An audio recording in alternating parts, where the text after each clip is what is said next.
Rien n'est plus douloureux que d'être oublié par ceux qui vous considéraient d'autrefois comme un membre de leur famille.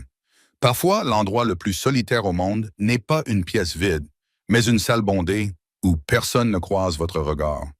Dans la grande salle de Horviksted, les invités du mariage festoyent et rient autour de longues tables en bois. Mais un siège est isolé des autres. Freya Yosta observe seule la fête, la disgrâce de son oncle pesant sur elle comme un nuage noir. Les autres femmes dansent avec les guerriers et rient avec leurs amis. Personne ne parle à Freya. Personne ne la regarde même. Puis, des pas lourds s'approchent de sa table. Ralph Thundertamer, un homme gigantesque, marqué par les combats et au regard bienveillant, s'arrête à côté de sa chaise. Il se penche vers elle et lui murmure 4 mots qui vont tout changer. Fais comme si tu étais avec moi. Mais que se passe-t-il lorsque le faux semblant commence à devenir réel? Avant de nous replonger dans l'histoire, dites-nous d'où vous nous écoutez. Et si cette histoire vous touche, n'oubliez pas de vous abonner, car demain, je vous réserve quelque chose de très spécial. La lumière des torches vacillait sur les piliers en bois sculptés de la grande salle de Jvikstead, projetant des ombres dansantes qui semblaient refléter les conversations chuchotées qui résonnaient dans le vaste espace. C'était là que les clans se réunissaient, que les alliances se nouaient et se rompaient, que l'honneur se gagnait et se perdait.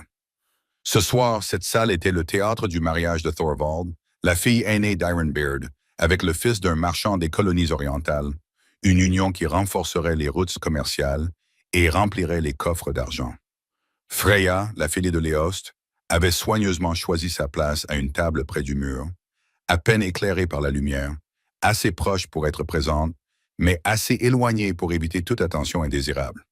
Le banc en bois brut était froid sous sa simple robe de laine, une robe teinte de la couleur des feuilles d'automne, autrefois assez belle pour la nièce d'un île. Aujourd'hui, elle était défraîchie et raccommodée plus de fois qu'elle ne pouvait les compter.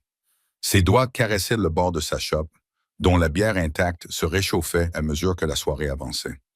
La coupe de mariage en argent passait de main en main parmi les invités d'honneur à la table d'honneur, chacun prenant une gorgée cérémonielle pour bénir l'union. Il n'atteindrait jamais sa table. Elle ne pouvait plus partager ses symboles d'appartenance. 3 mois s'étaient écoulés depuis que son oncle, Beyond Treacherous Heart, comme on l'appelait désormais, avait été exécuté pour avoir trahi la confiance du roi Harold. 3 mois depuis que la bague brisée des yachts avait été jetée au feu, son argent fondant en une ruine informe, tout comme l'honneur de sa famille s'était évanoui. Les accusations brûlaient encore dans sa mémoire. Du grain volé destiné aux armées du roi. Des accords secrets avec des pillards danois, des plans chuchotés pour renverser l'ordre légitime. Bjorn avait tout nié, même lorsqu'on l'avait traîné jusqu'à la pierre d'exécution. Mais les preuves étaient accablantes, des documents portant son sceau, des témoins qui juraient l'avoir vu rencontrer des agents ennemis, des pièces d'or trouvées cachées dans ses appartements. La justice du roi avait été rapide et absolue, et Freya, en tant que seule parente survivante, avait hérité de plus que ses terres et son bétail. Elle avait hérité de sa honte. Les rires provenant de la table d'honneur s'intensifièrent lorsqu'une nouvelle tournée d'hydromel fut servie. Eric Goldbeard leva sa corne à boire pour un nouveau toast, sa voix tonitruante résonnant dans toute la salle, à l'amour naissant qui fleurit comme les fleurs printanières après le rude gel de l'hiver. Les invités réunis rugirent leur approbation, levant leurs cornes et leurs coupes vers le ciel. Freya leva sa propre coupe sans enthousiasme, faisant semblant de participer. Elle avait autrefois aimé les mariages, avait rêvé de sa propre célébration dans cette même salle. Aujourd'hui, ses rêves lui semblaient aussi lointains que les étoiles visibles à travers le trou de fumée au-dessus de sa tête. « Regardez-la, assise là, effrontée comme jamais », murmura une voix derrière elle. Astrid, la commère, épouse d'un petit propriétaire terrien, ne manquait jamais une occasion d'aiguiser sa langue. Après ce que son oncle avait fait, elle aurait dû avoir la décence de rester chez elle. « C'est dans le sang », répondit une autre voix féminine. « La trahison coule dans cette lignée comme un ruisseau empoisonné. » Freya serra les mâchoires, mais garda les yeux fixés sur sa coupe. Se lever pour se défendre ne ferait que leur donner davantage de matière à discussion. Mieux valait endurer en silence et laisser leurs paroles rebondir sur elle comme des flèches sur un bouclier. Les musiciens entamèrent un nouveau morceau et des couples commencèrent à se former sur la piste centrale pour danser. Les jeunes hommes s'approchaient des jeunes femmes avec des sourires timides et les mains tendues. Les mères poussaient leurs filles en avant avec des regards éloquents. La danse complexe de la séduction se déroulait devant elles, un monde qu'elle pouvait observer mais auquel elle ne pouvait plus participer. Elle regarda Ingrid Fairhair, autrefois sa meilleure amie, accepter l'invitation d'Olaf, le fils du marchand. Elles avaient prévu d'être demoiselles d'honneur l'une de l'autre et avaient passé d'innombrables après-midi à discuter de ce à quoi pourrait ressembler leur mariage. À présent, le regard d'Ingrid glissait sur Freya comme si elle faisait partie du mobilier, et cette isolation la blessait plus profondément que n'importe quelle lame. Freya s'était préparée à la colère, aux accusations, voire à une hostilité ouverte. Mais cet effacement silencieux de son existence s'avéra plus difficile à supporter. Elle était devenue un fantôme hantant sa propre vie. Un mouvement attira son attention, une silhouette s'approchant à travers la foule d'un pas décidé.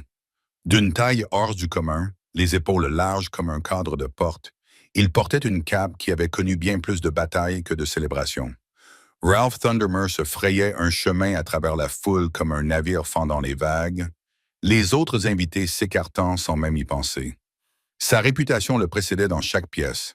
20 ans de raids sur la route des baleines, des côtes verdoyantes de l'Irlande au marché d'épices de Constantinople.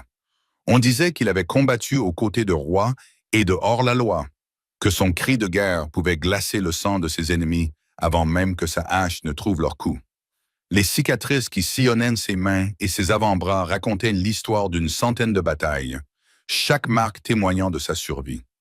Mais ce sont ses yeux qui attirèrent l'attention de Freya, gris comme les tempêtes hivernales, mais empreintes d'une chaleur qui semblait en contradiction avec sa redoutable réputation. Lorsqu'il la regarda, elle se sentit vraiment vue pour la première fois depuis des mois. « Je peux m'asseoir » Sa voix avait la rudesse de quelqu'un qui avait crié des ordres au milieu du cliquetis des armes et du fracas des vagues. Avant qu'elle n'ait pu répondre, il s'était installé sur le banc à côté d'elle, sa présence changeant immédiatement l'atmosphère autour de leur table. Les conversations chuchotées derrière eux cessèrent comme si elles avaient été coupées par une épée. « Tu ne veux pas t'asseoir ici, dit Freya doucement, sans le regarder dans les yeux. Cela ne fera pas du bien à ta réputation. Ma réputation a survécu à pire que de partager un banc avec une belle femme. » Il fit signe à une serveuse qui s'approcha précipitamment, visiblement nerveuse. « Apportez-nous 2 cornes de votre meilleur hydromel, et vite. »« Je ne suis pas belle, » répondit Freya en le regardant enfin directement. « Je suis marqué par la honte. Il y a une différence, n'est-ce pas? » Ralph scruta son visage avec l'intensité d'un guerrier évaluant son adversaire. « Je vois de l'intelligence dans vos yeux, de la force dans votre attitude malgré tout ce qu'ils vous ont fait subir. Pour moi, c'est ça la beauté. » La serveuse revint avec leur hydromel, posa les cornes avec des mains tremblantes avant de s'éloigner précipitamment. Croft leva sa corne pour porter un toast. À ceux qui endurent ce qu'ils ne devraient pas avoir à endurer, Freya hésita, puis leva sa propre corne. L'hydromel était doux comme du miel sur sa langue, réchauffant sa gorge et sa poitrine. Autour d'eux, elle pouvait sentir le poids des regards qui les observaient, le brouhaha des spéculations qui commençaient à monter. « Pourquoi ?» demanda-t-elle simplement. « Pourquoi? Pourquoi risquer d'être vue avec moi? Tu es parti depuis des années. Tu pourrais avoir n'importe quelle femme dans cette salle. Pourquoi choisir la seule personne qui ne peut t'apporter que des ennuis? » Roll resta silencieux pendant un long moment, regardant les danseurs virevolter et s'entremêler dans leurs figures complexes. Peut-être que je comprends quelque chose au fait d'être marqué par le passé. Peut-être que je sais ce que c'est que de porter un poids qui n'est pas entièrement le sien. Il y avait quelque chose dans son ton qui suggérait des courants plus profonds, des blessures cachées qui correspondaient aux siennes. Mais avant qu'elle ne puisse approfondir cette pensée, la musique changea pour une mélodie plus lente et il se leva avec une grâce fluide. « Danse avec moi. » Ce n'était pas une demande. Freya secoua la tête. « Je ne peux pas. Les gens parleront de toute façon. » Il tendit la main, la paume cueilleuse tournée vers le haut. « Donne-leur au moins quelque chose d'intéressant à discuter. » Son cœur battait à tout rompre dans sa poitrine, tandis qu'elle fixait sa main tendue. L'accepter signifierait rire. Venir à la lumière, revendiquer une place qu'elle avait perdue, mais cela ferait aussi d'eux des cibles. « C'est de la folie, » murmura-t-elle. « Les meilleures choses le sont généralement. Contre toute raison, Freya plaça sa main dans la sienne. Ses doigts se refermèrent sur les siens avec une douceur surprenante, et il la conduisit vers la piste de danse. Les conversations s'arrêtèrent au milieu d'une phrase lorsqu'ils passèrent. Elle sentit le poids de tous les regards dans la salle, entendit le souffle collectif de la foule qui assimilait ce qu'elle voyait. Rollplack posa une main sur sa taille, l'autre tenant toujours la sienne, et soudain, ils se mirent à bouger ensemble au rythme ancestral. Il était étonnamment gracieux pour un homme aussi corpulent, la guidant à travers les pas avec une assurance née de nombreuses célébrations dans des cours étrangères. « Respire », murmura-t-il alors qu'il tournait. « Tu t'en sors très bien. Tout le monde nous regarde. Laisse-les faire. Certains spectacles méritent d'être regardés. » Malgré tout, Freya se surprit à presque sourire. La musique les emportait, et pendant quelques instants précieux, elle se sentit à nouveau elle-même. Non pas la nièce déshonorée d'un traître, mais simplement une femme dansant avec un homme qui la regardait comme si elle comptait. Lorsque la chanson prit fin, Ralph ne la lâcha pas immédiatement. Ils restèrent là, au milieu de la piste, entourés de chuchotements et de regards ébahis, et elle comprit que quelque chose de fondamental avait changé. Reste à savoir si c'était pour le meilleur ou pour le pire. « Merci, dit-elle doucement.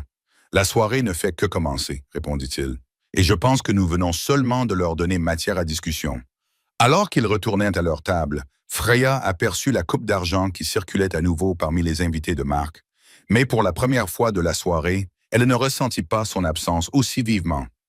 Peut-être que l'appartenance pouvait prendre plusieurs formes, et peut-être venait-elle d'en découvrir une nouvelle.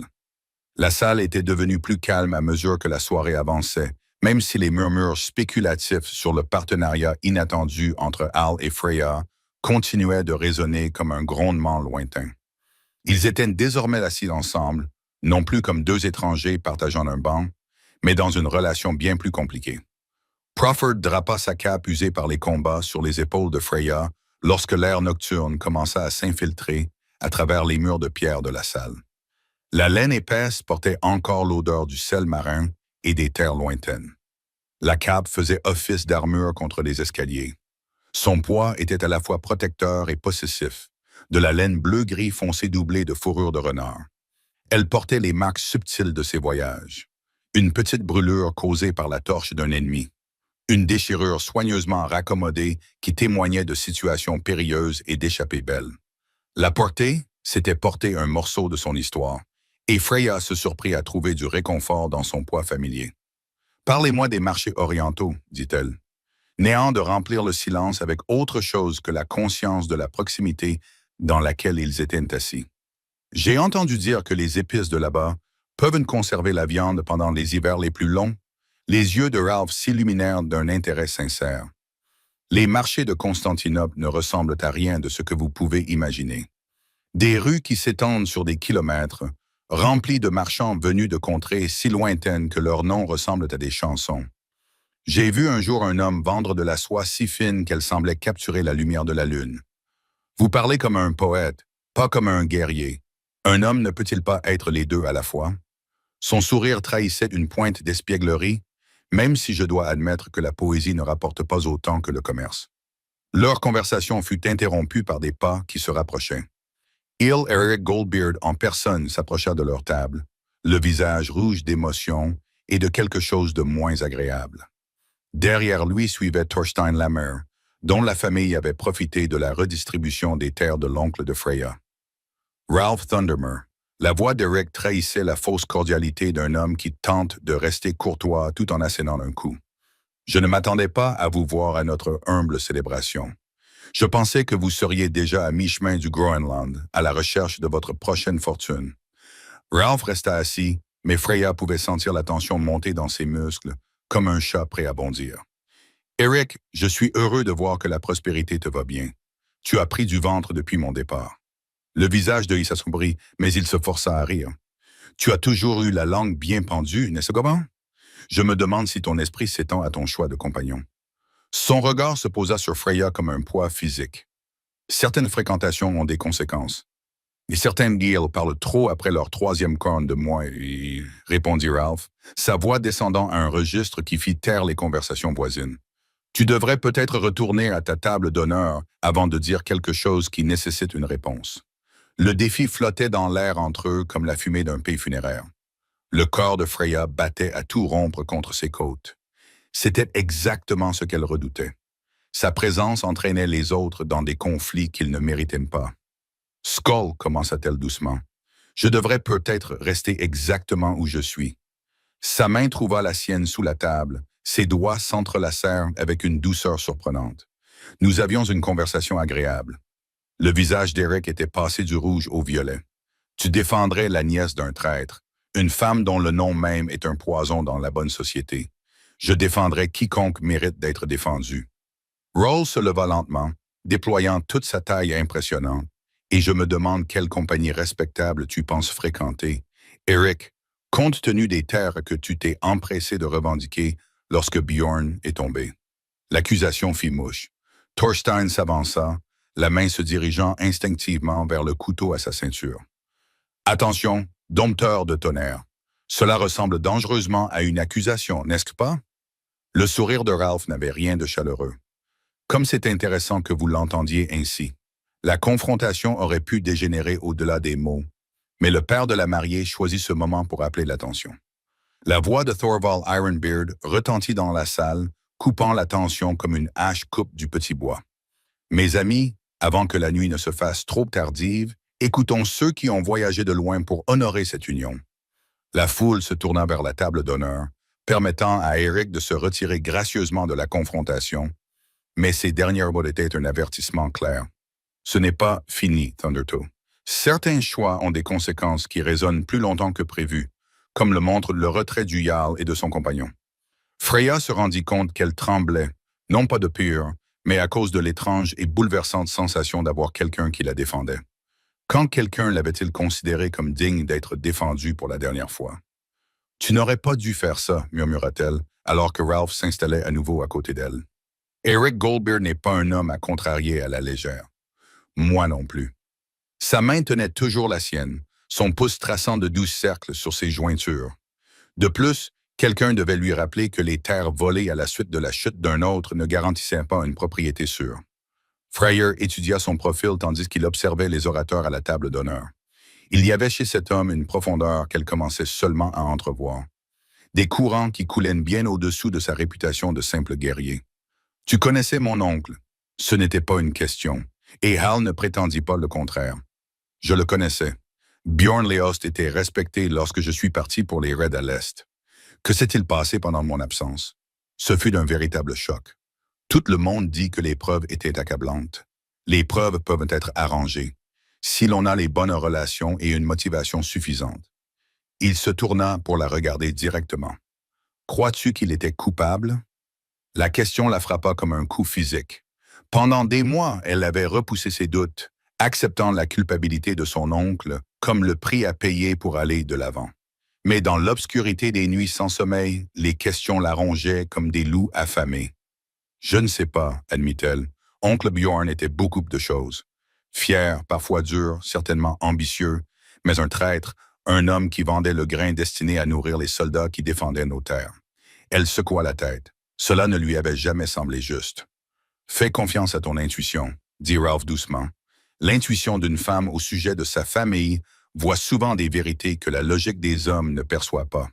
Avant qu'elle n'ait pu répondre, le divertissement de la soirée les atteignit. Un skald itinérant s'était levé pour réciter un poème épique sur les héros anciens. Sa voix tissait des récits d'amour et de trahison, d'honneur et de rédemption. Mais Freya se trouva plus intéressée par l'homme à côté d'elle que par les histoires de gloire lointaine. « Pourquoi fais-tu vraiment cela? » demanda-t-elle lorsque le skald fit une pause pour se rafraîchir. « Ceci, quoi que ce soit entre nous. » Ralph resta silencieux si longtemps qu'elle crut qu'il ne répondrait pas. Lorsqu'il prit enfin la parole, ses mots avaient le poids d'une vérité mûrement fléchie. Parce que parfois, les personnes les plus seules se reconnaissent dans une salle bondée. Parce que tu avais l'air d'avoir besoin d'un ami. Parce que faire semblant d'être avec toi ne me semble pas du tout être un jeu de rôle. L'honnêteté dans sa voix lui coupa le souffle. Autour d'eux, la fête continuait. Des rires et de la musique, le tintement des verres et le frottement des pieds qui dansaient. Mais dans leur petit coin de la grande salle, quelque chose de fragile et de précieux prenait racine. Les gens vont attendre des explications, l'avertit-elle. Ils voudront savoir quelles sont tes intentions, si c'est sérieux ou juste un caprice passager. Et que veux-tu que je leur dise? Je ne sais pas. Elle se tourna vers lui, étudiant les cicatrices qui retraçaient son parcours à travers d'innombrables batailles. Quelles sont tes intentions, Ralph Thunder? Que se passera-t-il quand la soirée sera terminée et que la lumière du jour nous ramènera à la réalité? Sa main libre se leva pour toucher sa joue, ses doigts rugueux et cailleux, mais infiniment doux. Alors nous verrons si ce que nous prétendons être ce soir a une chance de devenir réel demain. Ce contact lui procura une vague de chaleur, réveillant des sentiments qu'elle avait enfouis sous des mois de chagrin et de honte. À quand remontait la dernière fois où quelqu'un l'avait regardée comme si elle était précieuse? À quand remontait la dernière fois où le contact d'une autre personne lui avait apporté de l'espoir plutôt que de la pitié? C'est dangereux, murmura-t-elle. Les meilleures choses le sont généralement, répéta-t-il. Mais ces mots avaient désormais une signification plus profonde. La question est, es-tu prête à prendre le risque? En plongeant son regard dans ses yeux gris tempête, Freya comprit que la question n'était pas de savoir si elle était prête à risquer son cœur. Cette décision avait été prise dès l'instant où elle avait posé sa main dans la sienne et s'était avancée vers la lumière. La vraie question était de savoir si elle était assez courageuse pour croire que quelqu'un pourrait la choisir, non pas malgré sa honte, mais sans même y prêter attention. Une dernière danse, dit-elle finalement, avant de décider ce que demain nous réserve. Cette fois, lorsqu'ils entrèrent sur la piste, Freya leva la tête et se dirigea directement vers les escaliers. Qu'il chuchote, qu'il spécule. Pour ce soir au moins, elle n'était pas seule. L'aube s'étendait sur Dvekstead comme un animal prudent. Une lumière pâle filtrait à travers la fumée et la brume qui planait en permanence au-dessus du village. Freya se réveilla dans sa petite maison, le souvenir de la veille enveloppant son esprit comme le manteau de Ralph, qui était toujours posé sur la chaise où elle l'avait soigneusement placé avant de s'endormir. La laine conservait son parfum, un mélange de cuir d'acier et de quelque chose d'indéfinissable et de masculin qui faisait battre son cœur plus fort malgré elle. Elle s'attendait à se réveiller avec des regrets, à découvrir que la lumière du jour avait effacé la magie de leur rencontre inattendue. Au lieu de cela, elle ressentit quelque chose qu'elle n'avait pas éprouvé depuis des mois, l'anticipation. Ce sentiment la rendait nerveuse. Freya s'habilla avec soin, enfilant sa deuxième plus belle robe, une robe en laine vert foncé qui faisait ressortir la couleur de ses yeux. Elle avait vendu la plupart de ses vêtements, les plus raffinés pour payer les dettes de son oncle, mais elle avait gardé celui-ci, en souvenir de qui elle était, avant que la honte ne devienne sa compagne permanente. Alors qu'elle tressait ses longs cheveux blonds, elle se surprit à se demander si Hal la trouverait belle à la lumière du jour. Sans la lumière flatteuse des torches, la chaumière semblait plus petite ce matin-là. Son mobilier simple et ses décorations spartiates soulignaient à quel point elle était tombée de son rang. Alors qu'elle vivait autrefois dans le East Hall avec des domestiques et tout le confort nécessaire, elle se contentait désormais d'une seule pièce, d'un petit jardin et de la charité de voisins qui se souvenaient de la gentillesse de sa famille. Un coup à la porte fit bondir son cœur. Il était certainement trop tôt pour recevoir des visiteurs, à moins que quelqu'un ne vienne lui annoncer une mauvaise nouvelle concernant sa rencontre publique de la veille avec un guerrier connu. Elle ouvrit la porte avec prudence, puis cligna des yeux, surprise. Ralph se tenait sur le seuil, paraissant incroyablement grand dans la lumière du matin. Il avait clairement pris le temps de soigner son apparence. Ses cheveux noirs étaient soigneusement tressés, sa barbe taillée, et il portait une tunique propre sous un gilet en cuir qui témoignait d'un savoir-faire de qualité. Dans ses mains, il tenait quelque chose qui lui coupa le souffle. « Je crois que cela vous appartient, » dit-il en lui tendant sa cape. « Vous n'aviez pas besoin de me la rendre en personne, » parvint-elle à dire, bien que ses doigts picotassent en effleurant les siens lorsqu'elle prit le vêtement. « Peut-être pas, mais je voulais vous demander si vous accepteriez de m'accompagner au marché ce matin. J'ai besoin de provisions et je pense que vous connaissez les meilleurs marchands. » Freya le regarda, confuse et pleine d'espoir. Le marché en plein jour, où tout le monde nous verra ensemble. C'est généralement ainsi que fonctionnent les marchés. Oui, son sourire était empreint d'une douce humeur, à moins que vous ne préfériez mener vos affaires sous le couvert de l'obscurité. Mais hier soir, j'ai cru qu'elle avait du mal à trouver les mots pour exprimer ses suppositions. Je pensais que lorsque la soirée serait terminée, notre arrangement prendrait fin. Alf s'approcha suffisamment près pour qu'elle doive pencher la tête en arrière afin de croiser son regard. Ce que nous avons partagé hier soir n'était pas un arrangement, Freya. Du moins, pas pour moi. Et pour toi? La franchise de la question la laissa momentanément sans voix. D'après son expérience, les hommes, en particulier les guerriers, préféraient les approches indirectes en matière de cœur. Mais Ralph semblait déterminé à relever tous les défis, y compris celui-ci. « Je ne sais pas, aimit-elle. Je ne suis plus sûr de savoir faire la différence. Alors découvrons-le ensemble. » Il lui offrit son bras avec la même assurance que la veille. Une simple promenade jusqu'au marché. Sans faux-semblant, sans mise en scène pour un public, juste deux personnes apprenant à se connaître à la lumière du jour. Contre son bon sens, Freya se surprit à accepter son bras. La chaleur rassurante de sa présence à ses côtés la réconforta alors qu'il s'enfonçait dans l'air matinal. Jovekstead était déjà en pleine effervescence, les marchands installaient leurs étals, les enfants faisaient des courses pour leur mère, les artisans commençaient leur travail quotidien. Les premières personnes qu'ils croisèrent se contentèrent de leur faire un signe de tête poli, mais à mesure qu'ils s'enfonçaient dans le cœur du village, Freya prit conscience de l'effet d'entraînement que leur présence provoquait.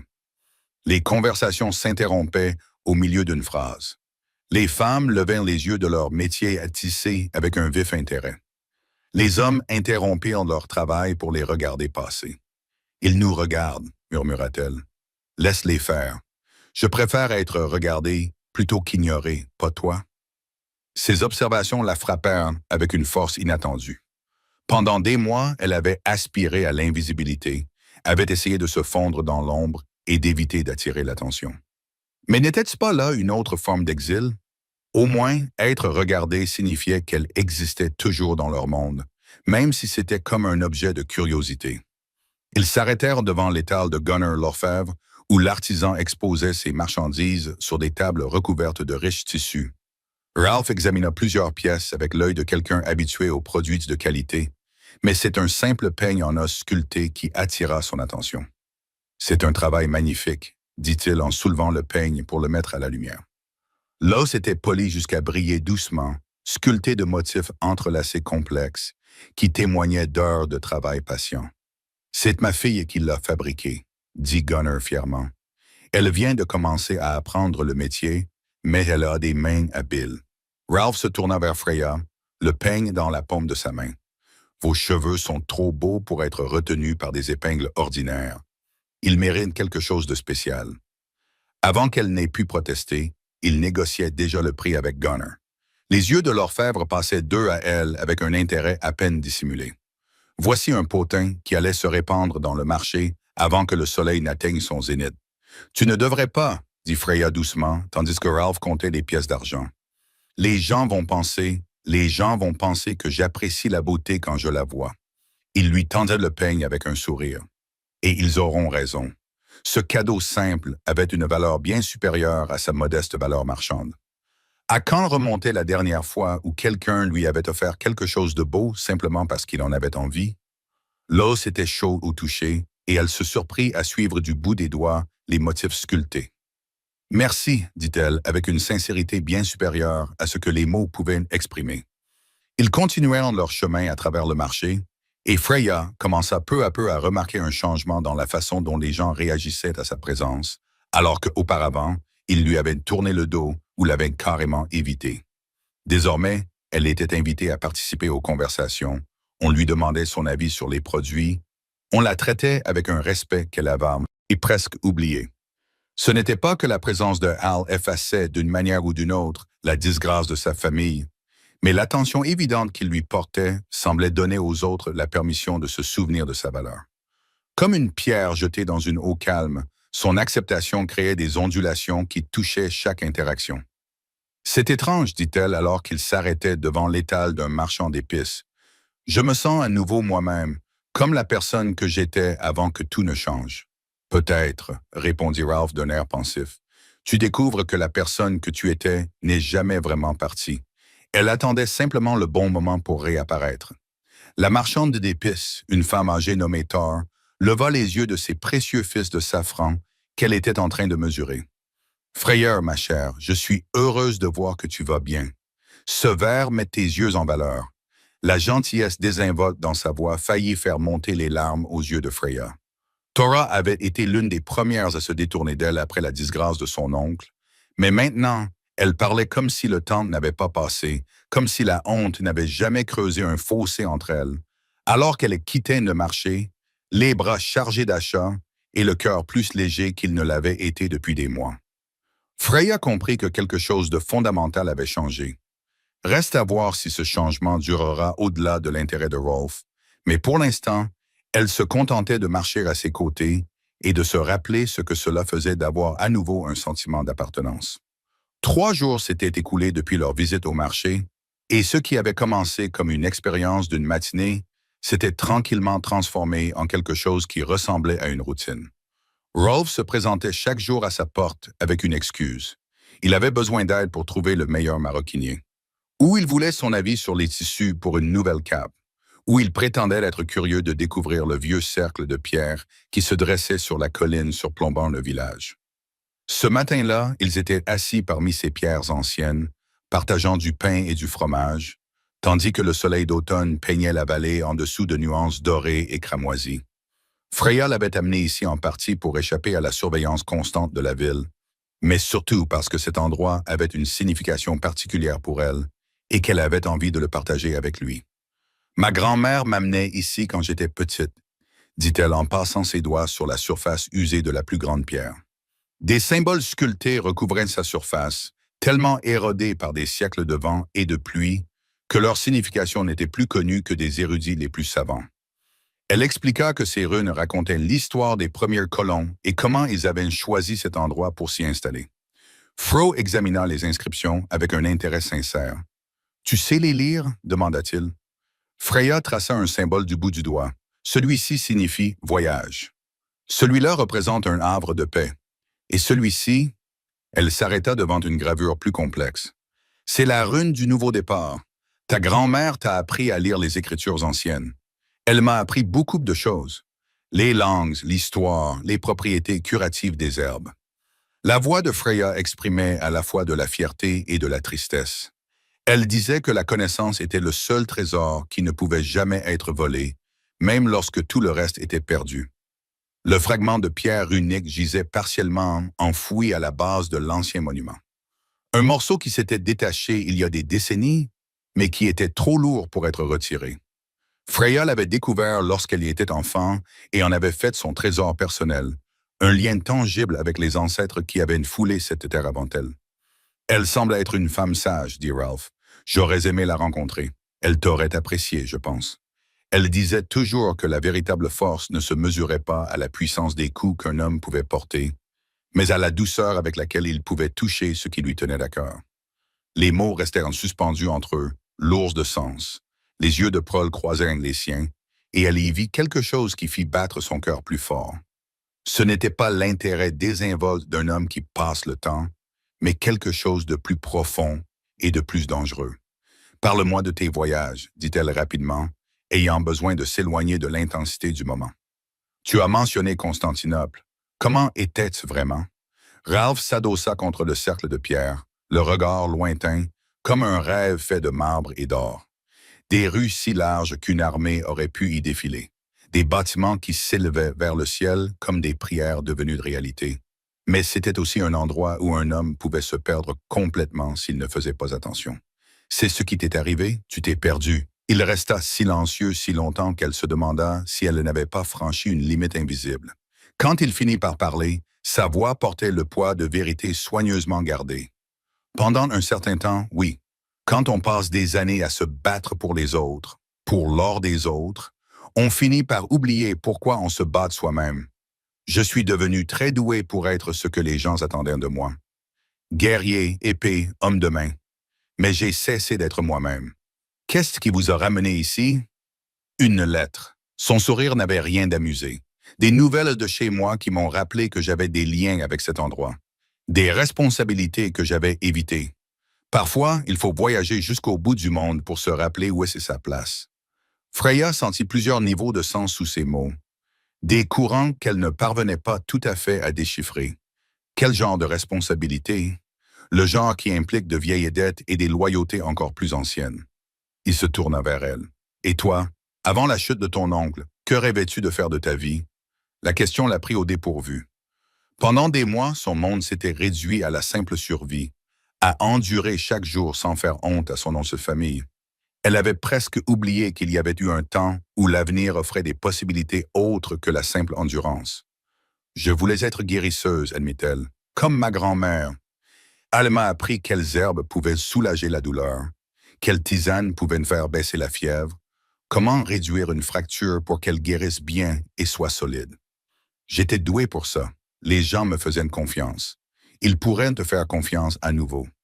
Pas après, répondit-elle vaguement, englobant tout le poids de la disgrâce de sa famille. Parce que ton oncle a été accusé de trahison, tes mains ont oublié comment soigner. La voix de Ralph portait un doux défi. Parce que son nom a été sali, tes connaissances sont devenues sans valeur. Tu ne comprends pas. Dans un endroit comme celui-ci, la réputation est tout. Qui confierait la fièvre de son enfant à la nièce d'un traître? Quelqu'un dont l'enfant était suffisamment malade pour se soucier davantage d'obtenir de l'aide que de la politique. Il tendit la main et prit la sienne, entrelaçant ses doigts avec les siens. Ta valeur n'est pas déterminée par ce que les autres ont fait ou n'ont pas fait. Brea, elle est déterminée par qui vous choisissez d'être. Ce simple contact fit monter une vague de chaleur le long de son bras, et elle se retrouva penchée vers lui, presque sans y penser. L'air automnal transportait l'odeur de la fumée des bois et des feuilles mourantes. Mais tout ce sur quoi elle pouvait se concentrer était la force constante de sa présence à ses côtés. Vous donnez l'impression que c'est facile, dit-elle. Rien de valable n'est facile, mais cela ne signifie pas que c'est impossible. Ils restèrent assis dans un silence confortable pendant un moment, observant la colonie en contrebas vaquer à ses occupations quotidiennes. De cette distance, les gens ressemblaient à des jouets évoluant dans des décors soigneusement arrangés, leurs drames et leurs conflits individuels réduits à des proportions gérables.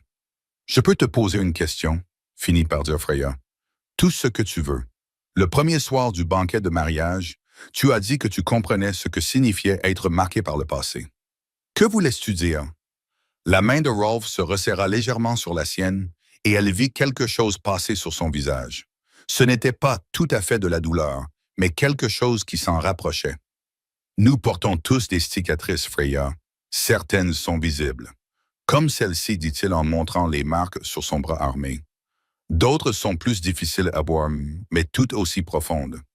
Le tout est d'apprendre à vivre avec elles sans les laisser définir tout ce que tu deviens. Ce n'était pas une réponse complète, mais elle sentait que c'était tout ce qu'il était prêt à donner pour l'instant. Tout le monde avait des secrets, des blessures trop douloureuses pour être exposées au grand jour. Elle pouvait respecter cela, d'autant plus que sa présence l'aidait à guérir ses propres blessures. « Merci, dit-elle simplement. « Pourquoi? Pour m'avoir rappelé que je suis toujours là, toujours moi-même sous tout le reste. » Il leva leurs mains jointes et déposa un baiser délicat sur ses jointures. « Tu n'as jamais cessé d'être toi-même, Freya. Tu as juste oublié comment le montrer aux autres. » Le défi se présenta par un matin frais, alors que le givre argentait encore l'herbe et que le souffle formait de la buée dans l'air froid. Freya s'occupait de son petit jardin, récoltant les dernières herbes avant que l'hiver ne les emporte, lorsqu'elle entendit du bruit provenant du terrain d'antre, hainement, des cris et le bruit du métal contre le métal porté par le vent. Mais ces sons avaient quelque chose de différent, moins ludique que l'entraînement matinal habituel, plus urgent. Elle se redressa, essuya la terre de ses mains et vit une foule se rassembler près du centre-ville. Son cœur se mit à battre plus fort lorsqu'elle remarqua la tension dans l'attitude des gens, la façon dont ils se regroupaient comme des moutons sentant la présence de loups à proximité. Ce n'était pas le rassemblement détendu de ceux qui assistent à une compétition amicale. Freya se précipita vers l'agitation. Elle serra sa cape de laine contre elle pour se protéger du froid matinal. En s'approchant, elle distingua des voix individuelles qui s'élevaient avec colère, et son sang se glaça lorsqu'elle reconnut l'une d'entre elles. « Tu penses pouvoir revenir à Jorvikstead et revendiquer ce qui ne t'appartient pas? » Magnus Bloodaxe se tenait au centre d'un cercle informel, le visage rouge de rage et dalle matinale. Cet homme était un guerrier vétéran dont les meilleures années étaient derrière lui, mais dont la fierté n'avait fait que s'accentuer avec l'âge. Certains d'entre nous se souviennent de ce que signifie la loyauté. Face à lui, Avec un calme mortel se tenait Ralph, complètement détendu malgré l'agressivité manifeste qui émanait de son adversaire.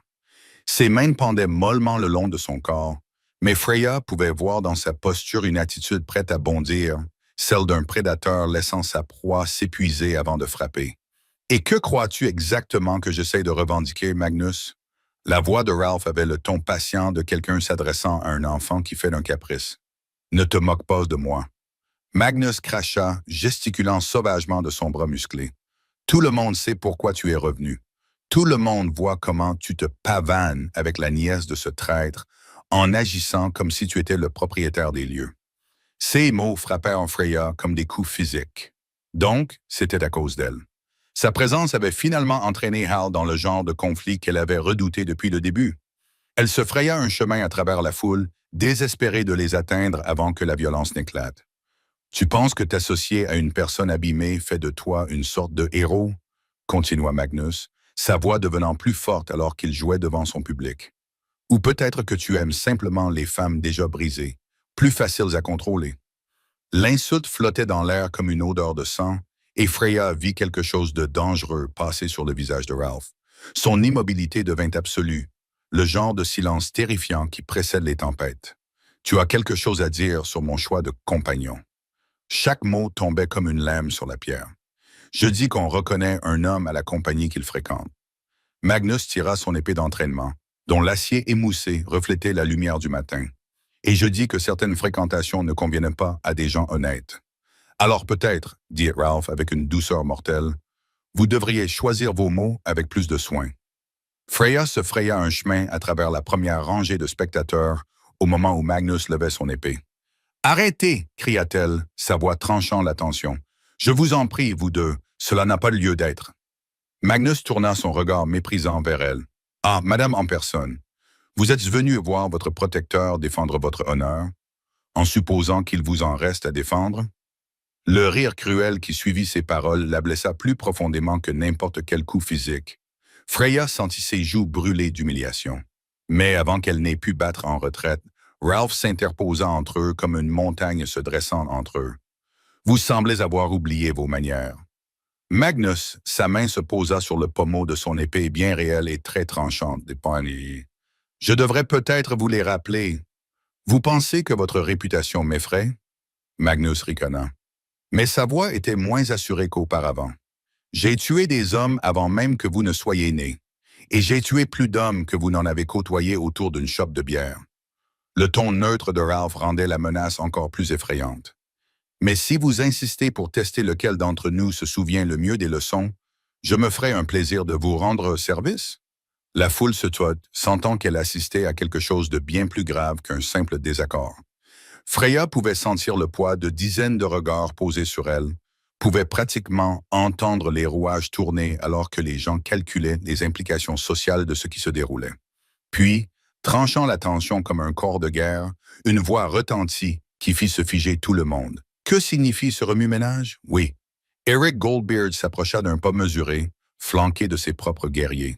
Son expression reflétait la neutralité prudente d'un chef qui savait que la façon dont il gérerait ce moment aurait des répercussions sur la communauté pendant des mois. Magnus se redressa immédiatement, baissant son épée. « Monseigneur, j'exprimais simplement mon inquiétude concernant certaines influences qui sont revenues dans notre communauté. » Le regard d'Eric passa de Magnus à Hal, puis à Freya, calculant rapidement les influences. « Cet homme, Magnus pointa son épée vers Hal, pense pouvoir revenir après des années d'absence et revendiquer immédiatement une place parmi nous. Pire encore, il affiche ouvertement son association avec ceux qui ont couvert notre ville de honte. » Un murmure parcourut la foule à cette déclaration audacieuse. Freya sentit son estomac se nouer de nausées. Magnus forçait Eric à prendre publiquement parti pour soutenir ou condamner sa présence. Vraiment?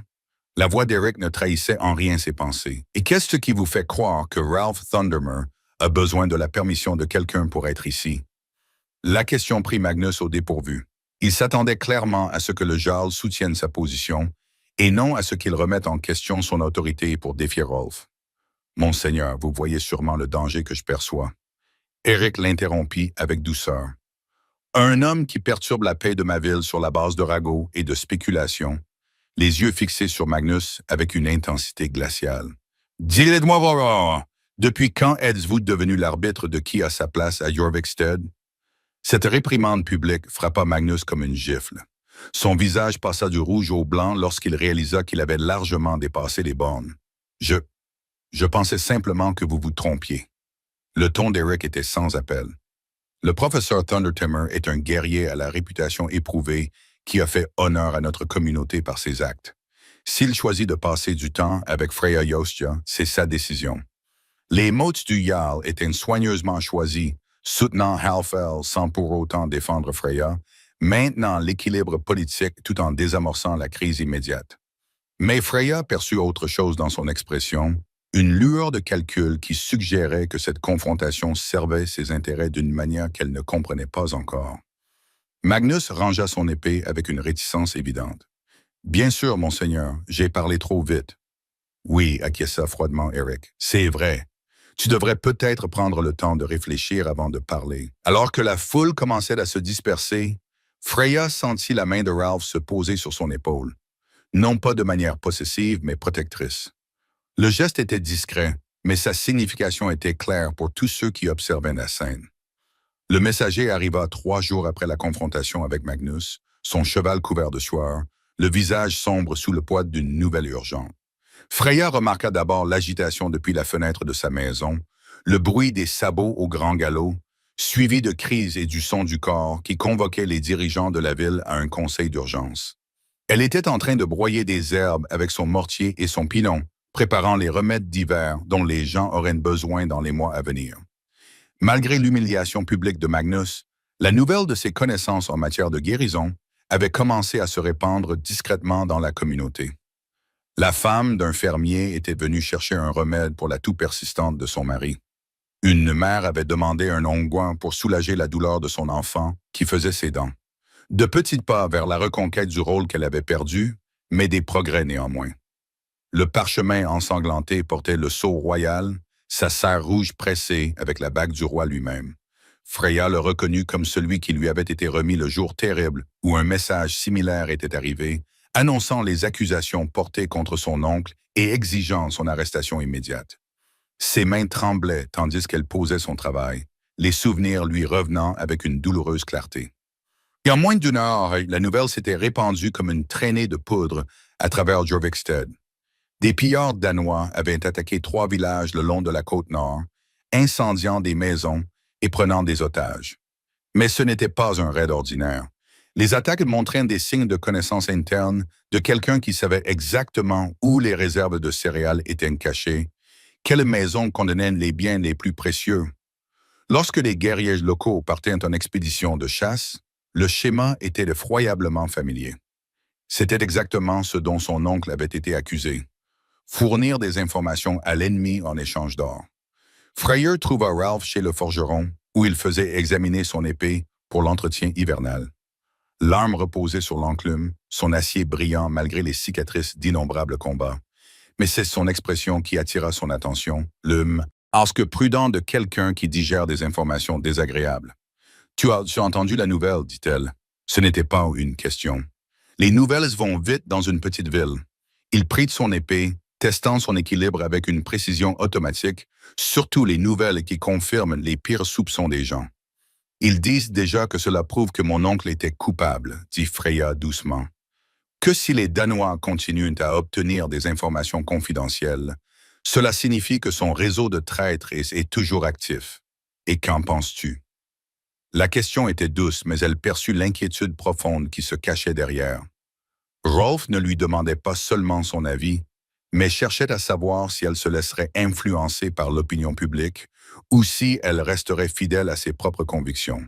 « Je pense, dit-elle prudemment, qu'il est pratique que les Reds suivent le même schéma que celui qui a condamné mon oncle.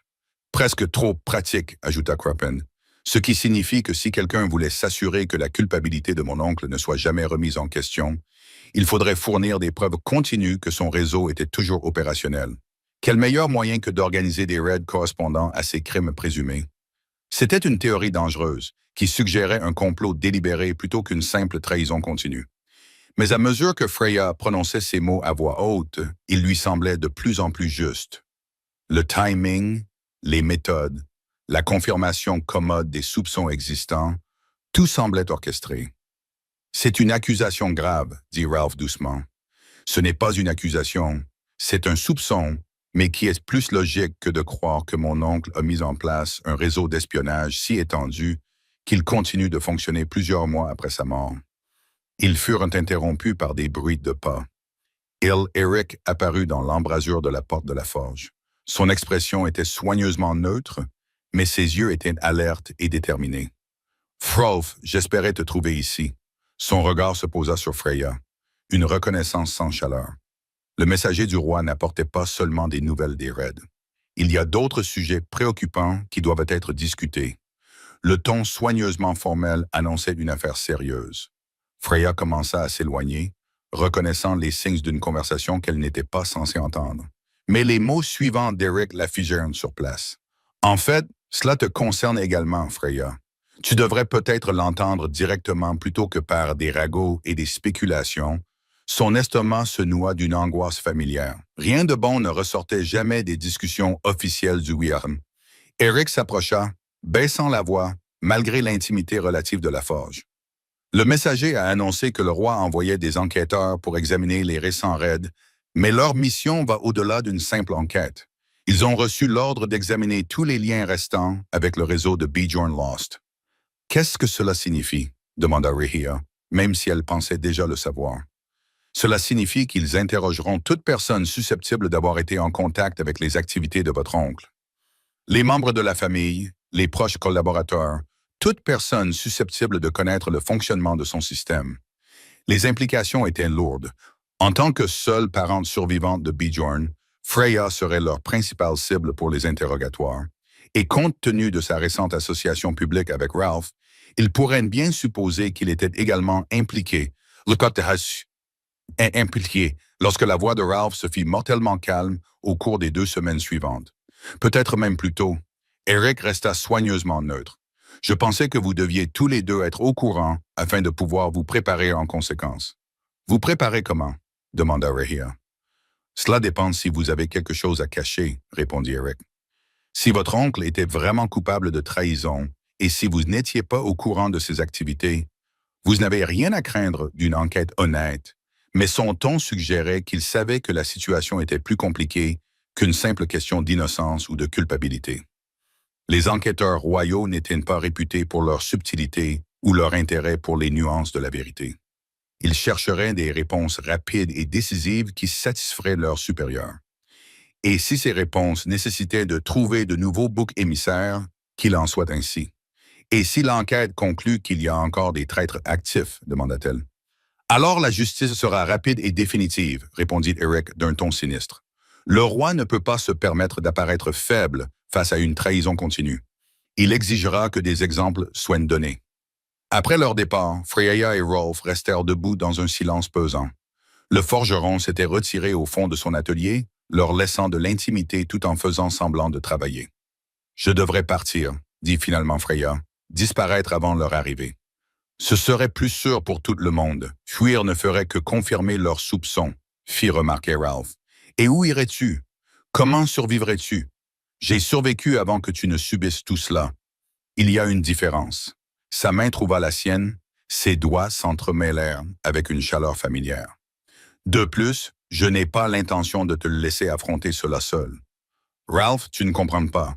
S'il te relie à moi, s'il décide que tu fais partie d'un complot, alors nous nous occuperons de cela quand cela arrivera. Sa voix exprimait une certitude absolue. Je ne t'abandonnerai pas maintenant. Cette simple déclaration aurait dû la réconforter. Mais au contraire, elle la remplit d'une peur différente.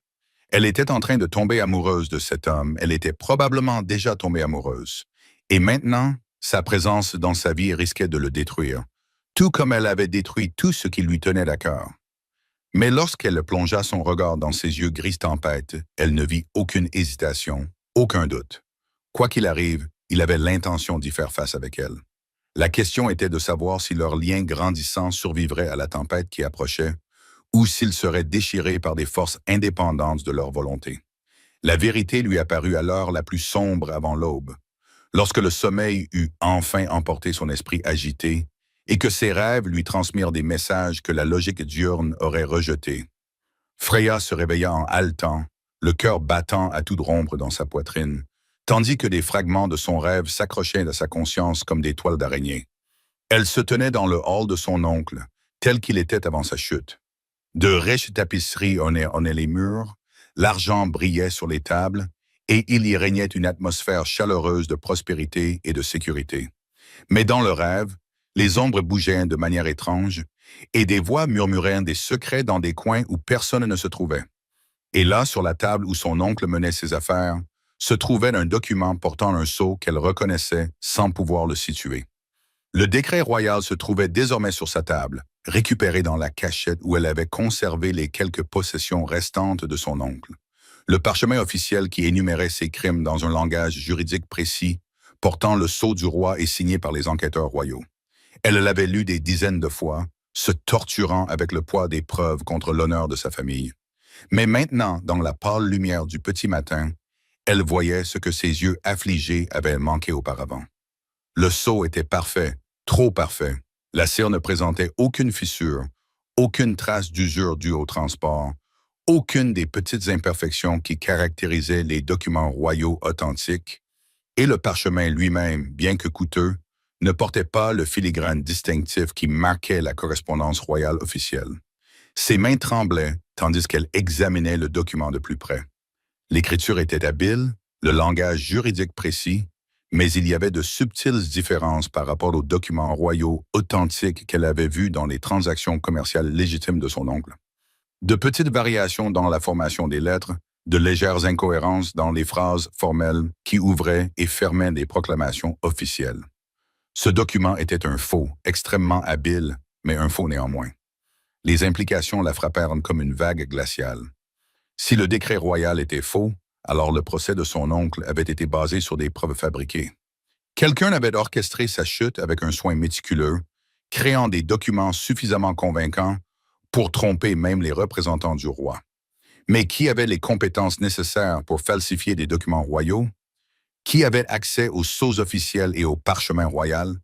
Et surtout, qui avait le pouvoir de s'assurer que personne ne remette en question les preuves de trop près? La réponse lui apparut avec une clarté écœurante, et elle dut s'agripper au bord de la table pour se stabiliser. Seule une personne ayant une connaissance intime des procédures royales pouvait avoir créé des faux aussi convaincants. Seule une personne ayant accès au plus haut niveau du gouvernement pouvait avoir assuré le bon déroulement de l'enquête. Sans examen approfondi, seule une personne en qui le roi avait entièrement confiance aurait pu trahir cette confiance de manière aussi flagrante. L'esprit de Freya réfléchissait à toute vitesse aux implications. Les récentes incursions danoises suivant les méthodes supposées de son oncle n'étaient pas une preuve de sa culpabilité. Elles étaient la continuation du même complot qui l'avait détruit. Quelqu'un continuait à fournir du ferraille, des informations aux ennemis, continuait à tirer profit de la trahison et utilisait la disgrâce de son oncle comme couverture pour sa trahison continue. Elle devait informer Ralph de cette découverte et déterminer ce qu'elle signifiait, comment il pouvait l'utiliser, et s'il était même prudent de détenir une telle information. Mais alors qu'elle tendait la main vers sa cape, un bruit à l'extérieur la fit se figer. Des bruits de pas, plusieurs pairs marchant au rythme délibéré d'hommes armés, essayant de rester silencieux. À travers sa petite fenêtre, elle pouvait voir des torches se déplacer dans l'obscurité précédant l'aube. Convergeant vers sa chaumière avec une intention délibérée, les enquêteurs royaux étaient arrivés tôt, et la panique la saisit lorsqu'elle réalisa le piège dans lequel elle était tombée.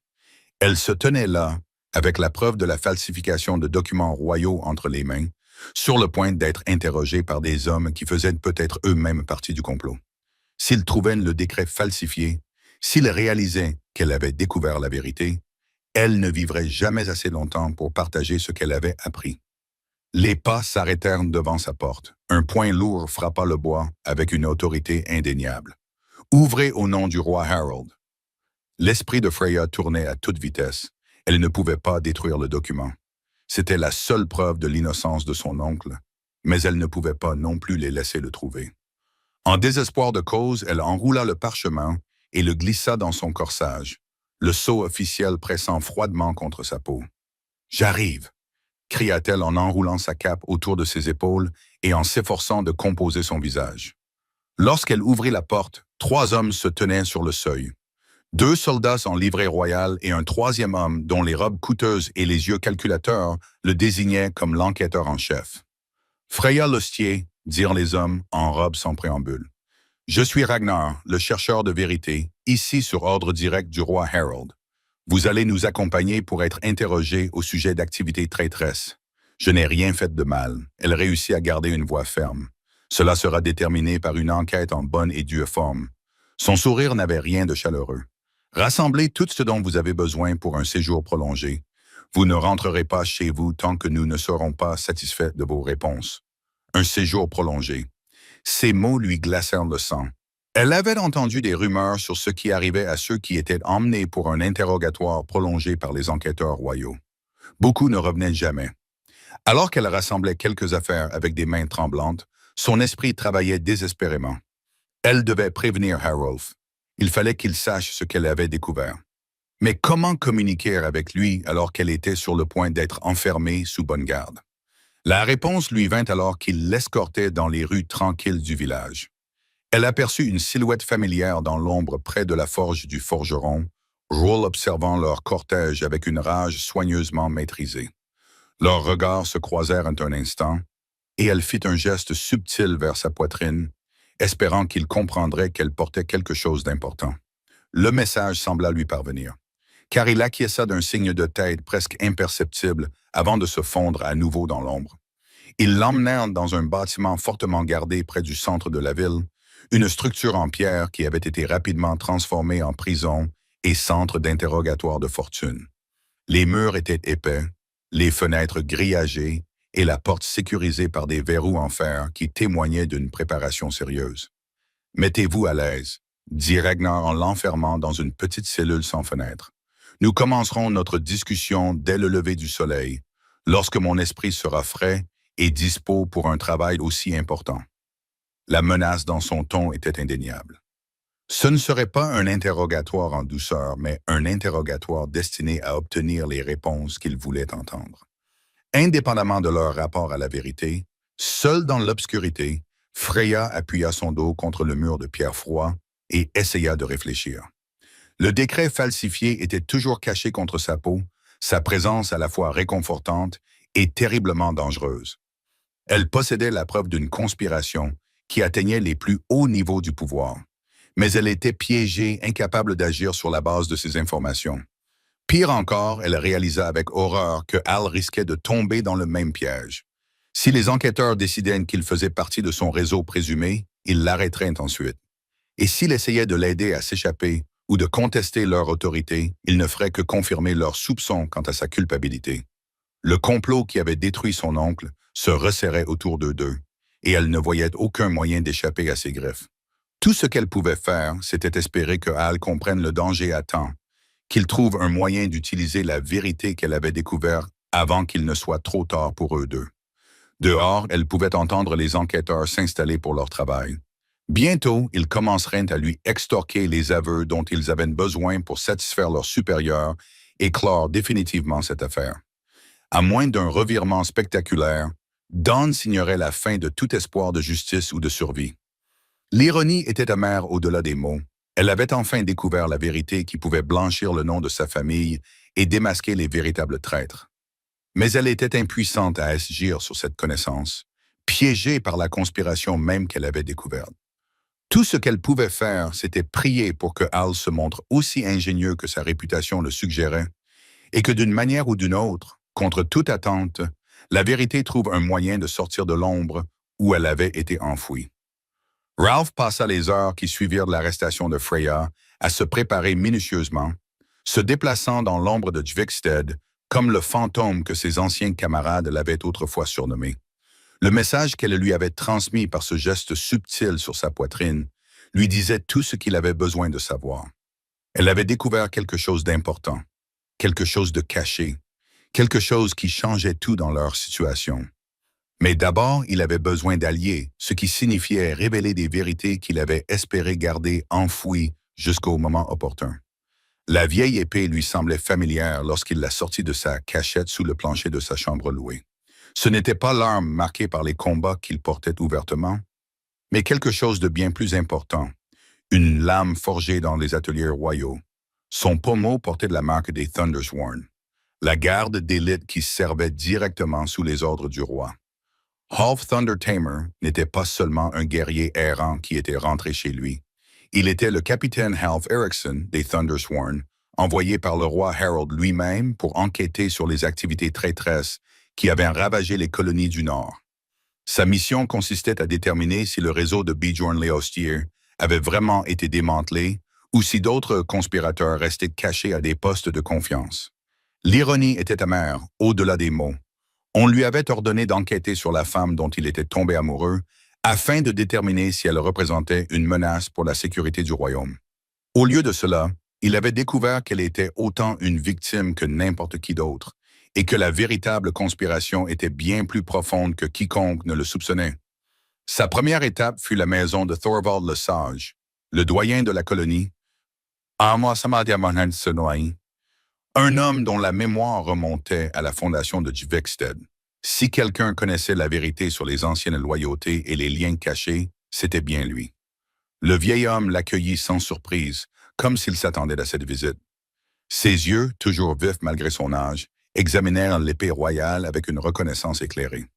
Alors, dit Thorvald doucement, le roi a enfin envoyé quelqu'un qui sait voir au-delà des apparences. Il en a mis du temps. Vous le saviez? Demanda Ralph. Je surveille les allées et venues dans cette colonie depuis 70 ans. Vous croyez que je ne remarquerai pas quand quelqu'un commence à poser les bonnes questions au lieu d'accepter des réponses commodes? Le vieil homme lui fit signe de s'asseoir. La vraie question est, que comptez-vous faire de ce que vous avez appris? Cela dépend de ce que vous pouvez me dire sur la nuit où Bjorn a été arrêté.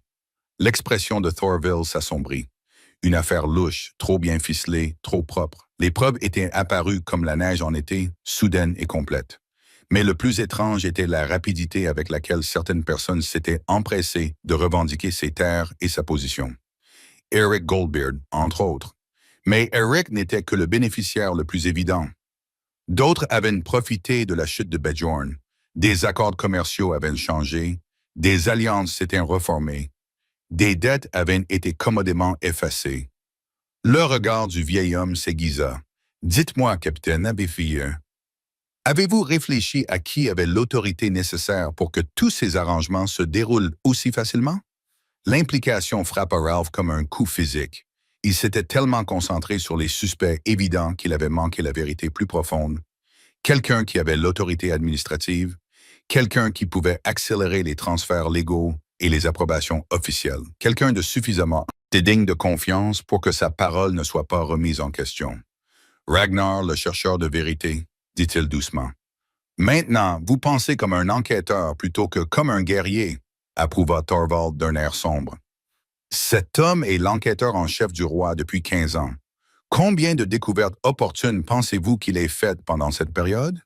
Combien d'affaires a-t-il résolues en trouvant exactement les preuves nécessaires pour satisfaire ses supérieurs? L'ampleur du complot était stupéfiante. Si Ragnar était corrompu, s'il avait fabriqué des preuves et éliminé des menaces pendant des années, alors des dizaines d'affaires pouvaient être entachées d'irrégularités. Des dizaines d'innocents avaient peut-être été condamnés à mort pour des crimes qu'ils n'avaient pas commis. « J'ai besoin de preuves, » dit Ralph. « Alors tu ferais mieux de te dépêcher. » Selon certaines rumeurs, la fille de Freyo avouerait ses crimes avant le coucher du soleil demain. Apparemment, l'enquête progresse plus vite que prévu. La menace était claire. Ragnar avait l'intention d'obtenir les aveux dont il avait besoin et de clore définitivement cette affaire. Il n'y aurait ni procès, ni possibilité d'appel, juste une exécution rapide pour régler les derniers détails et satisfaire la justice royale. La prochaine étape de Proll était la forge du forgeron, où il trouva Eric Goldbeard en train d'examiner des armes avec l'attention minutieuse d'un homme se préparant au combat. Le Aesil leva les yeux à l'approche de Ralph et quelque chose brilla dans ses yeux. De la reconnaissance, du calcul et peut-être un soupçon de peur. « Ralph, j'ai entendu parler de l'arrestation. C'est une affaire malheureuse, n'est-ce pas? » Roll posa nonchalamment sa main sur le pommeau de son épée. Où est-ce exactement ce que quelqu'un voulait qui arrive? L'expression d'Eric devint prudente. Je ne suis pas sûr de comprendre ce que tu insinues.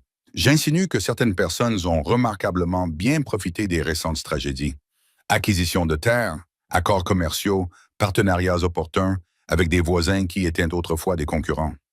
Ralph s'approcha. On peut se demander si ces tragédies étaient aussi inattendues qu'elles le semblaient. Le visage du Jarl se durcit. Fais très attention à tes accusations, Thundermer. Certains mots ne peuvent être retirés, et certaines actions ne peuvent être annulées. La voix de Ralph devint mortellement calme. La question est, fais-tu partie du problème ou de la solution? Pendant un long moment, ils se regardèrent dans un silence tendu. Puis Eric sembla prendre une décision intérieure. Que veux-tu savoir? Tout. À commencer par ce qui s'est réellement passé la nuit où les preuves contre Bjorn ont été découvertes. Eric jeta un coup d'œil autour de la forge pour s'assurer qu'ils étaient seuls, puis parla d'un ton mesuré. Les documents sont apparus dans les appartements de Bjorn lors d'une perquisition à laquelle je n'ai pas été autorisé à assister. Ragnar a insisté pour la mener personnellement, en présence de ses seuls hommes, et lorsqu'ils sont ressortis, ils avaient tout ce qu'il fallait pour prouver la trahison. Et vous avez accepté cela sans poser de questions. Je l'ai accepté parce que remettre en question les méthodes d'un enquêteur royal est un bon moyen de se retrouver sous le coup d'une enquête. La voix d'Eric trahissait une honnêteté amère. Mais oui, j'avais des doutes. Bjorn était beaucoup de choses, mais il n'était pas idiot. S'il dirigeait vraiment un réseau d'espionnage, il n'aurait pas laissé des preuves éparpillées comme des miettes de pain. Alors pourquoi n'as-tu rien dit? Parce que les morts ne parlent pas, et je n'avais aucune envie de rejoindre Bjorn dans la tombe. Eric le regarda droit dans les yeux. Mais si tu prévois ce que je pense que tu prévois, il te faudra plus que des soupçons et une indignation morale. De quoi aurais-je besoin? D'un moyen de prouver la corruption de Ragnar, qui ne repose pas uniquement sur la parole de personnes qu'il pourrait facilement discréditer. Eric marqua une pause. Et d'un plan qui ne conduise pas à l'exécution de toutes les personnes impliquées pour trahison envers le représentant choisi par le roi. Roll acquiesça d'un air sombre. Le Jarl avait raison.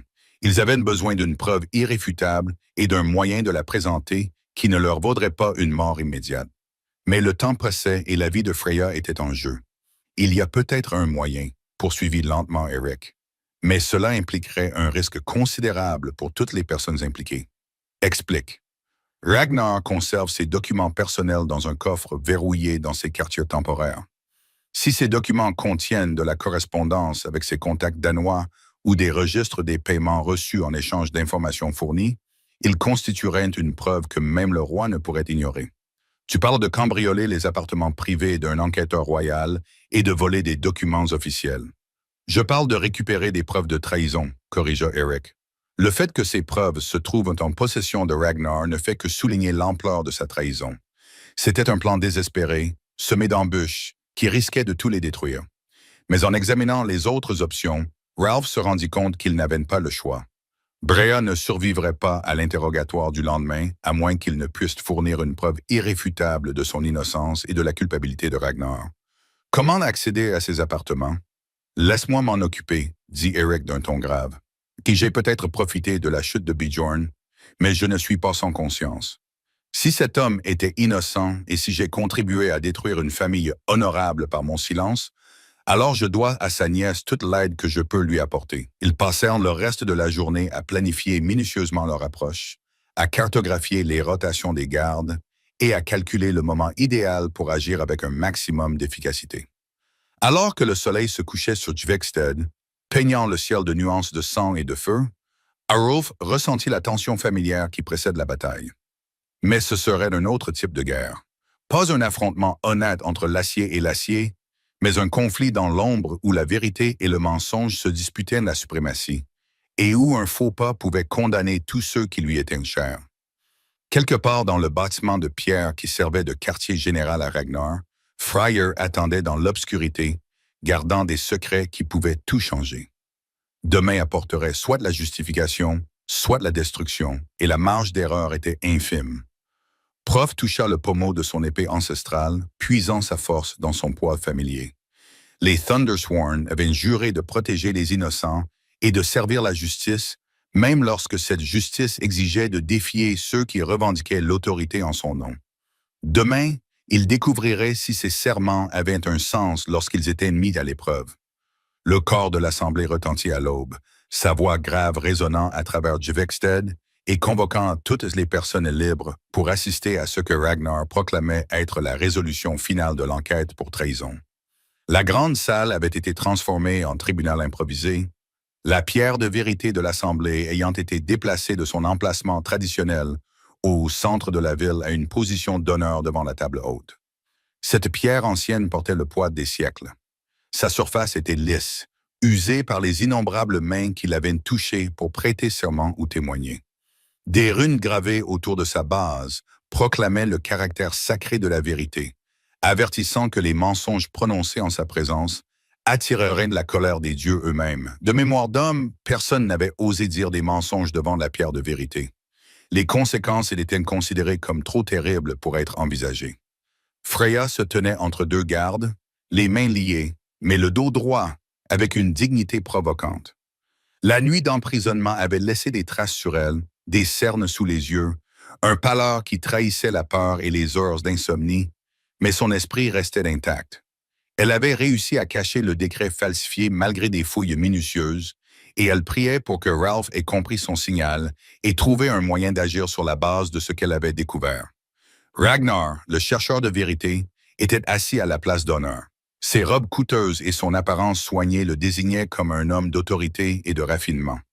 Mais Ralph, qui observait depuis la foule, pouvait voir les signes subtils de tension dans la posture de l'enquêteur, ses épaules légèrement trop rigides, la façon dont ses yeux ne cessaient de se tourner vers les sorties, le positionnement prudent de ses gardes personnels autour de la salle, les habitants de Jorvikstead.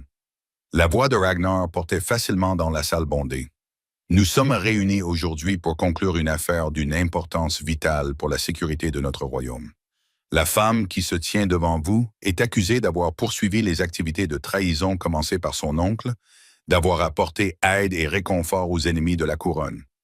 Un murmure parcourut la foule. De nombreux visages affichaient l'incertitude plutôt que la conviction. Les preuves présentées étaient sérieuses, mais des doutes subsistaient quant à leur exhaustivité et leur timing. Cependant, Ragnar poursuivit avec une gravité théâtrale. La justice exige que toute la vérité soit révélée avant que le jugement ne soit rendu. Par conséquent, j'invite toute personne disposant d'informations pertinentes pour cette affaire à s'exprimer maintenant devant la pierre de vérité, en présence des dieux et des témoins. Il s'agissait d'une formule juridique standard, rarement invoquée car peu de gens osaient défier les enquêteurs royaux. Mais le sourire confiant de Ragnar suggérait qu'il ne s'attendait à aucune surprise. Après tout, qui oserait contredire le représentant du roi lui-même? Ralph s'avança, son mouvement provoquant une vague de reconnaissance dans la foule. L'épée royale à ses côtés reflétait la lumière du matin qui pénétrait par les fenêtres de la salle, son acier poli et son pommeau distinctif la désignant comme quelque chose de bien plus important qu'une simple arme de guerrier. « J'ai des informations pertinentes pour cette affaire », déclara-t-il d'une voix empreinte d'une conviction absolue. L'expression de Ragnar changea subtilement, sa confiance vacillant lorsqu'il reconnut quelque chose de dangereux dans l'attitude de Ralph. « Vous pouvez parler, mais n'oubliez pas que tout faux témoignage devant la pierre de vérité est passible de sanctions sévères. »« Je suis bien conscient des sanctions encourues pour mensonge, » répondit Ralph en se plaçant à côté de l'ancienne pierre, « tout comme je suis conscient des sanctions encourues pour trahison envers la couronne. » Il tira son épée d'un mouvement fluide. Mais au lieu de menacer qui que ce soit, il posa la pointe contre la surface de la pierre de vérité, dans un geste ancien, symbolisant le serment. La foule retint son souffle en reconnaissant le rituel. Il ne s'agissait pas d'un simple témoignage, mais d'une invocation formelle du jugement divin. « Je suis Har Ericson, capitaine des Thundersworn, envoyé par le roi Harold lui-même pour enquêter sur des activités de trahison dans les colonies du Nord. » Sa voix résonna dans la salle comme une cloche. « Je jure sur cette pierre et par mon serment à la couronne que les paroles que je prononce sont la vérité. » La révélation frappa l'assemblée comme un coup physique. Le visage de Ragnar pâlit lorsqu'il comprit que le piège se refermait sur lui. Un capitaine des Thundersworn avait un rang supérieur à celui de n'importe quel enquêteur, et son témoignage aurait un poids que même l'autorité royale ne pourrait facilement ignorer. « La femme Freya Leosto est innocente de toutes les accusations, » continua Ralph, sa voix gagnant en puissance à chaque mot. Son oncle Bjorn a été victime d'un complot. Il n'en est pas l'architecte. Le véritable traître se trouve parmi nous, se cachant derrière une autorité volée et des documents falsifiés. C'est absurde, bredouilla Ragnar en se levant de son siège. Vous n'avez aucune preuve de ces accusations extravagantes. Vraiment? Le sourire de Ralph n'avait rien de chaleureux. Eric Goldbeard s'approcha de la pierre de vérité.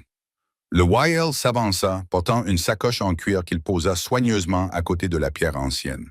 Je présente les preuves récupérées dans les appartements de Ragnar, le chercheur de vérité. De la correspondance avec des agents danois, des registres de paiement reçus pour des informations fournies et des plans détaillés pour de futurs raids. L'assemblée éclata en murmures choqués lorsque Eric ouvrit la sacoche et commença à en montrer le contenu.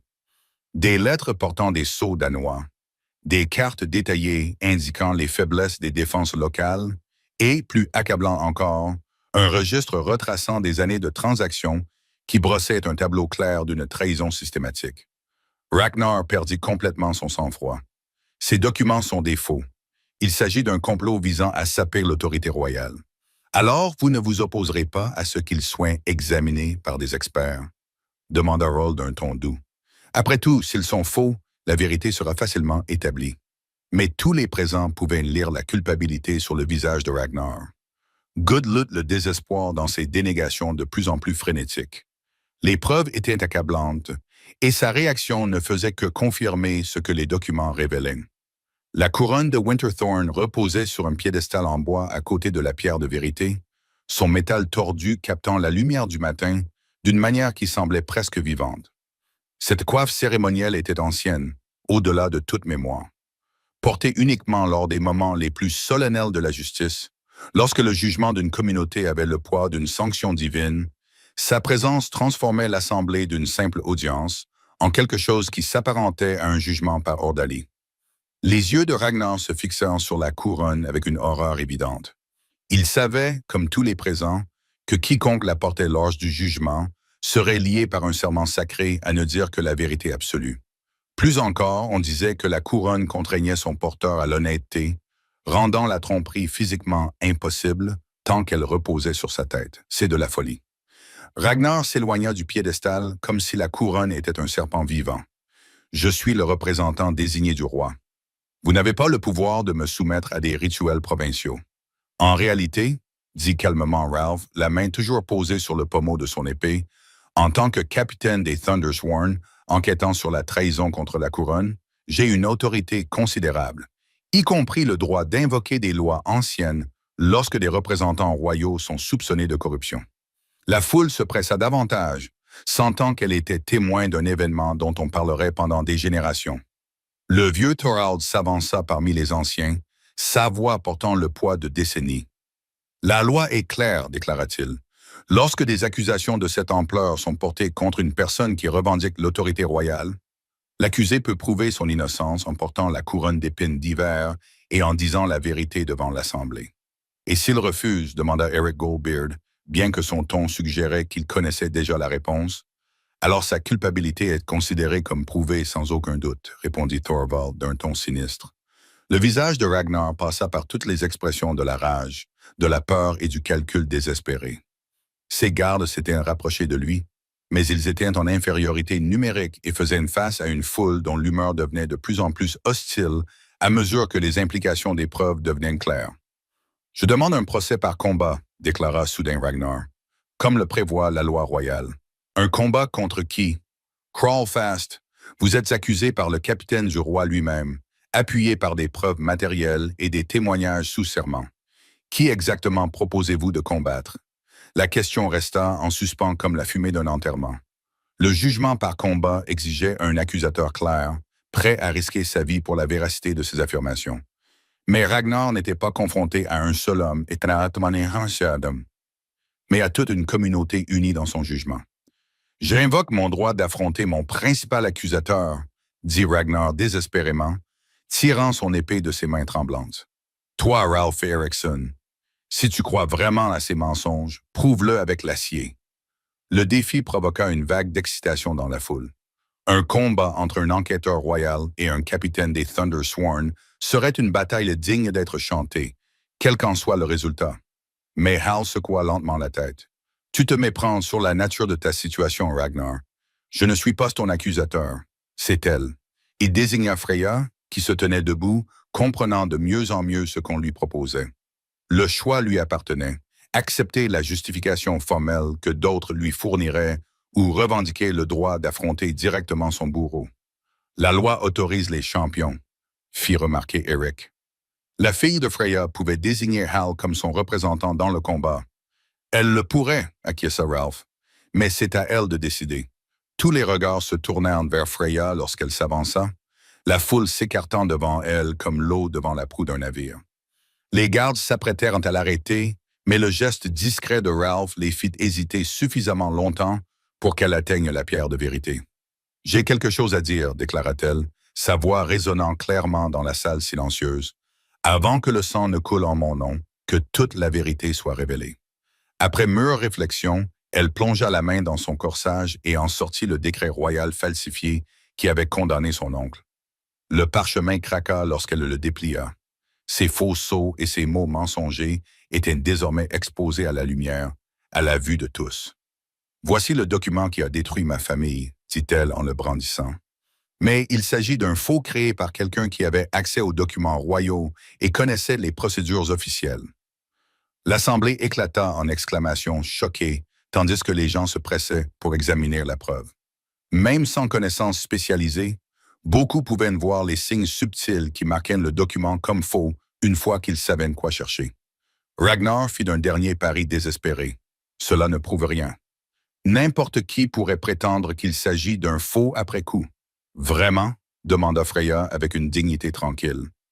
Elle souleva la couronne d'épines d'hiver de son piédestal, son métal froid contre ses paumes. « Alors laissez-moi porter cette couronne et jurer la vérité de ce que j'ai découvert. Laissons les dieux eux-mêmes juger si mes paroles sont honnêtes. » Ce geste était sans précédent. Personne de mémoire d'homme n'avait volontairement revêtu la couronne tout en portant des accusations d'une telle ampleur.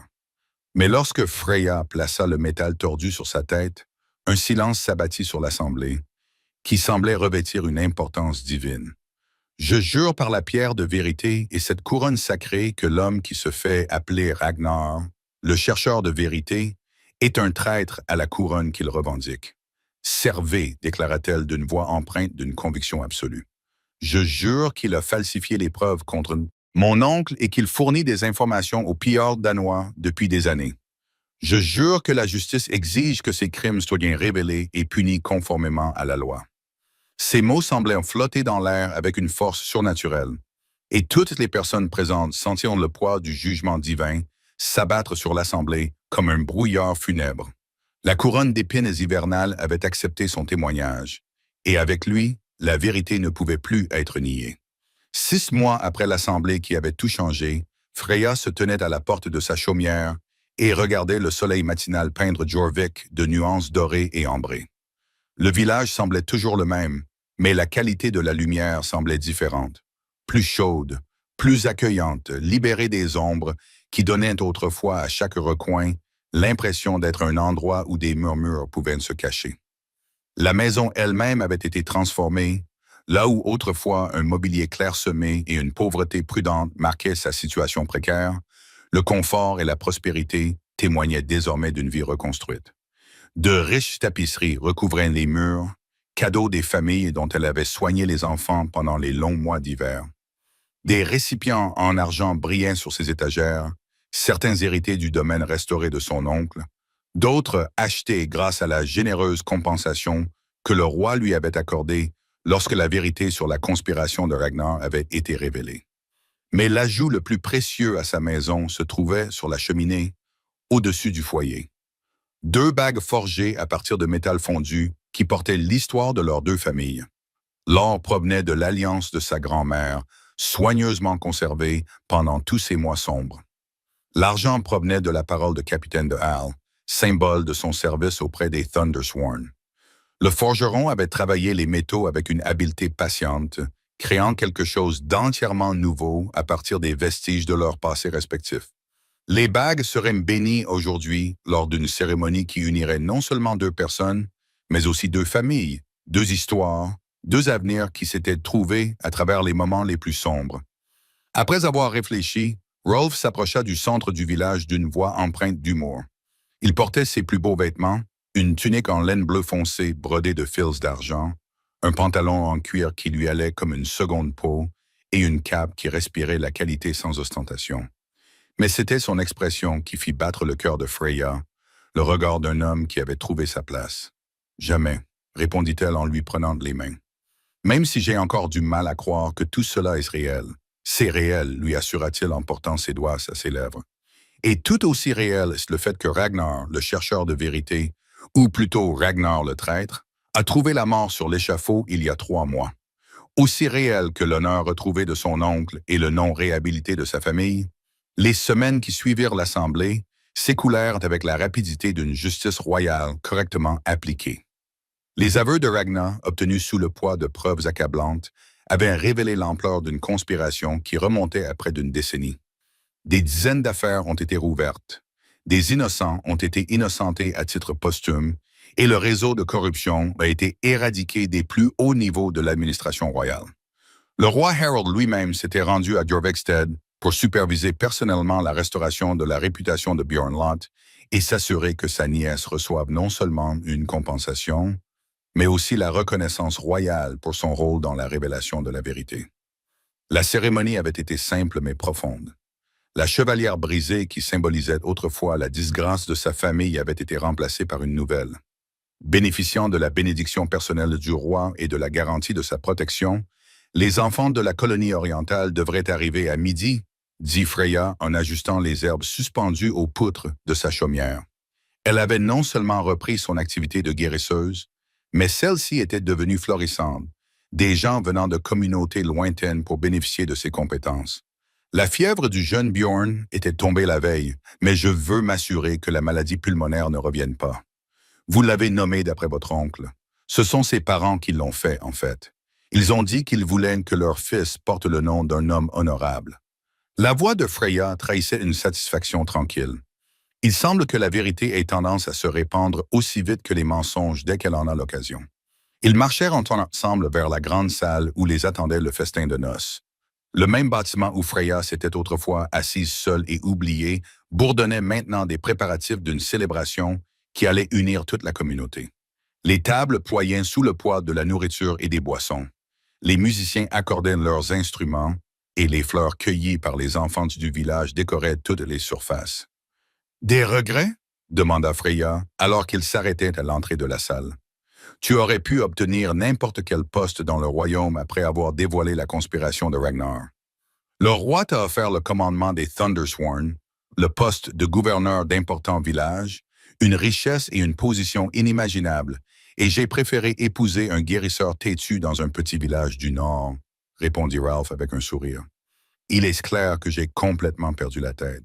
De plus, son expression devint plus sérieuse. J'ai passé 20 ans à servir les rêves des autres, à mener les combats des autres, à bâtir la fortune des autres.